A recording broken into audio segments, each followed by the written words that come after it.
All right, we're here at the EA Sports UK party. I'm here with Trey Smith, the creative director of NBA Jam on Fire Edition.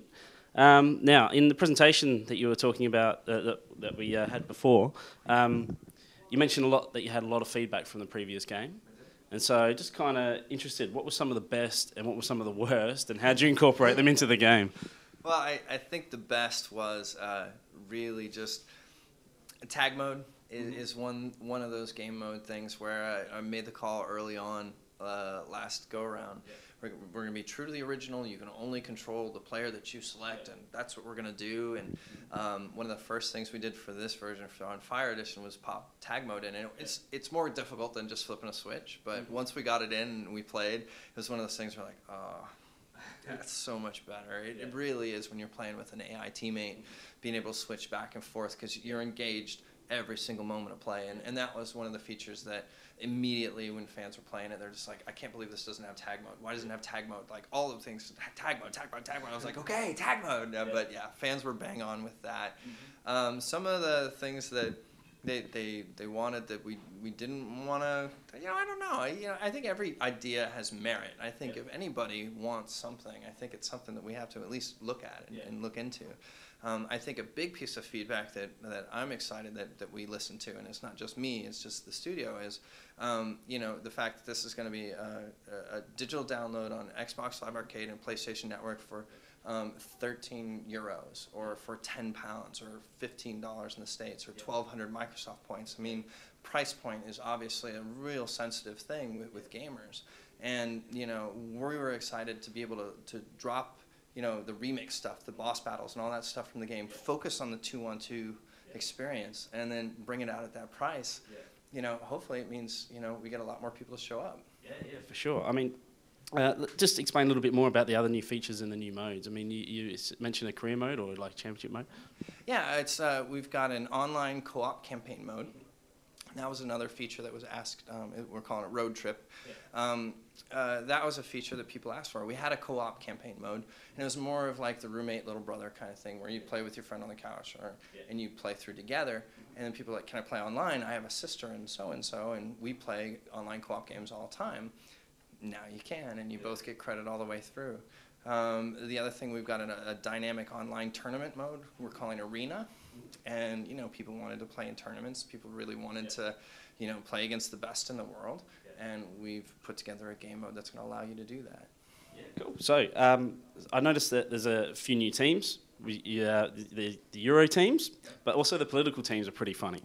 Yeah, I mean, they were in the original, and it is kind of funny. I mean, that's the cool thing about an arcade sports title is we don't take ourselves too serious. We've got our simulation titles, and they're awesome at that, and it's in the game, and it's there, and that's great. For us, it's like, what can we put in the game? It's kind of, I mean, arcade sports titles are games made for gamers first, and I think we can get a little squirrely when it comes to the teams, and it makes it fun. And a lot of the feedback we get is it is gamers showing up.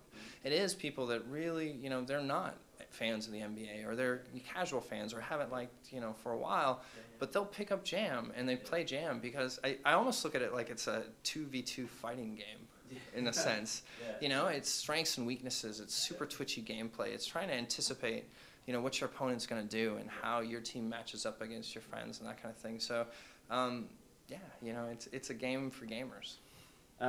Just want to go back to the political teams for a sec. What do you think Barack Obama would think of him being in NBA Jam? And has he ever given you any feedback? We haven't got any feedback yet, no. And, I don't know. I don't know. I mean, he plays basketball. Watch the YouTube videos. He's got game. He's a legitimate baller. I'd like to think that he thinks it's pretty cool. I don't know. We haven't heard any feedback really from any of the politicians about them being in our game. Obviously we're happy they haven't sued us. But I think it's cool. I think it's an international thing as well. I mean, even here, I think people are playing the politician teams more than the NBA teams, and I think, how often does that happen? I think that's kind of cool. So. Yeah. So why do you think that people keep coming back to NBA Jam? I mean, I remember playing the original coin-op, back when I was like 12 years old or whatever. Why do you think it's still so consistent and everybody loves to play it?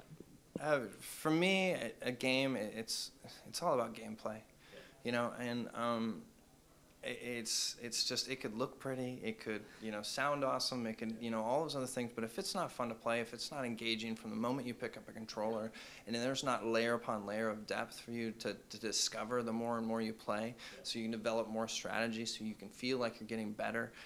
If those things aren't there, then, you know, it ceases to be a game that's going to stick around for the ages, and it's something that, you know, that formula was there in the very beginning, you know, 1993 in the arcade, you know, coin-op, and it's something that we wanted to, you know, we wanted to keep, but build upon, you know, and with that strong of a foundation, you can take greater steps to enhancing the experience, and I think that's it. I think there's a nostalgia tied to it.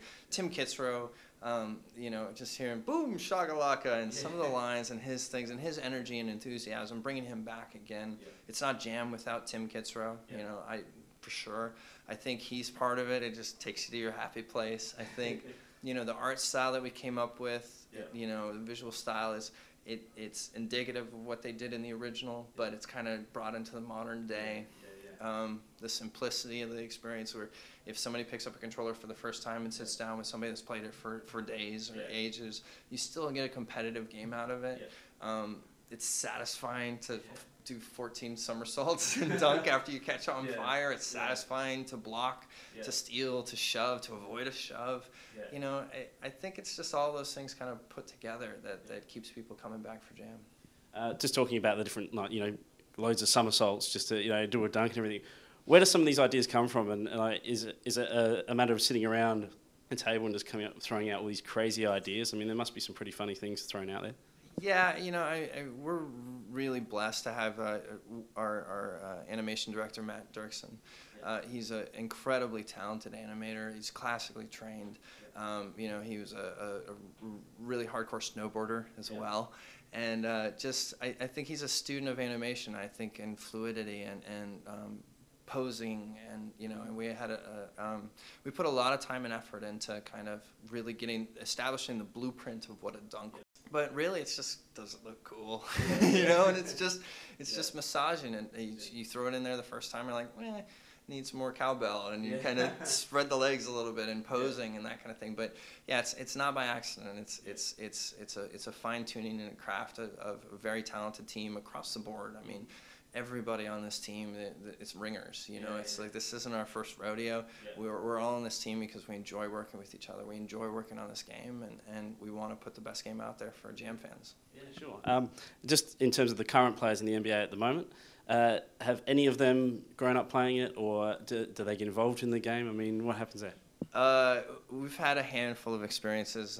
Last year was with Dwight Howard, Kevin Love. They all know it. They all played it. I mean, Shaquille O'Neal, I heard stories that when he traveled on the road, when he played for the Orlando Magic, he would get 2 hotel rooms, one for him and the other one for his jam cabinet, and they would all hang out there, you know. So I think it'd be difficult to find an NBA player that doesn't know Jam. Yeah, it's so embedded in the culture, and I think a lot of them grew up playing, and, you know, and there's a part of us that knows, you know, these guys are under a lot of stress when they're traveling lots or before games or something. They play games to blow off steam just like we do, and, you know, there's a part of us that know they're going to be playing that. So when we give somebody a 4 rating, a dribble rating, you know, they're going to go, what, a 4 dribble rating? I'm a better dribbler than that. It always happens, but we're sensitive to those kinds of things too. But at the same time, we have to create what we think is the best playing game, and, you know, realistic to an extent, but at the end of the day, that creates the best user experience that we can. And sometimes, you know, we got to tell it like it is when it comes to stats. There are strengths and weaknesses, but a lot of players, if it was up to them, they'd just be straight 10s, and then the game would be no fun to play. Yeah, that's right. Okay. All right, well, thanks for your time. Appreciate it. Can't wait for the game to come out. Is it October? Yeah, it's early October on Xbox Live Arcade and PlayStation Network, and there's going to be a free trial, right? So you can download that, try it out. If you like it, you know, we'd love to play you online. Yeah, cool. All right, thank you very much. Thank you.